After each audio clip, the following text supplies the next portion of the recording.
నల్గొండ అంతటా చుట్టేస్తున్న మంత్రి పరిసర ప్రాంతాలను గమనిస్తూ శుభ్రం లేకుండా చెత్తాచెదారంతో నిండిపోయిన వాటిని చూసి అధికారులపై సీరియస్. నల్గొండ పట్టణ ప్రజలకు ఎటువంటి శానిటేషన్ ఎటువంటి ఇబ్బందులు తలెత్తకుండా చూడాలని మున్సిపాలిటీ అధికారులకు సూచన.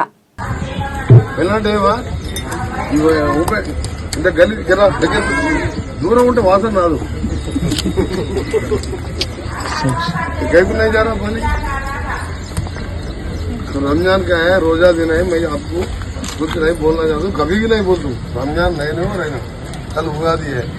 ऐसा वॉकिंग है, मेरा अभी जो हेडेक शुरू हो गया है ये नाट कर.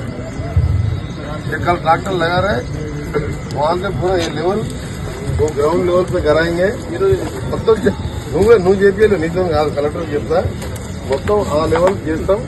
మొత్తం గ్రీనరీ పూల చెట్లు ఆ చెట్లు పెట్టిస్తా. మళ్ళీ దాని మీద కూడా లేయర్ వేపించి అన్ని చేస్తున్నా. నువ్వు ఎక్కడన్నా పేపర్ కనబడ్డా నీదే బాధ్యత. నువ్వు 4 ఏళ్ళు నువ్వే ఉంటావు కమిషనర్, 4 ఏళ్ళు నీకు మినిస్టర్ ఉంటుంది. ఒక్క పేపర్ ముక్క కనబడ్డా పాతను వచ్చింది. మళ్ళీ ఎవ్రీ సాటర్డే సండే ఇన్నే ఉంటాం. మండే మార్నింగ్ ఆఫ్టర్నూన్ పోతాం. 3 days ఉంటున్నాం. అన్ని నడుస్తూనే ఉన్నాయి. RRR రోడ్, రీజనల్ లింక్ అన్ని స్టార్ట్ చేసినాం. కానీ హైదరాబాద్ విజయవాడ రోడ్ ఒకటి టెండర్ ఇచ్చలేదు. నువ్వు ఇక్కడ గల్లీలు అయిపోయింది. నాయన ఏది రావాలో డెంగ్యూ వెళ్ళొస్తున్నాయి.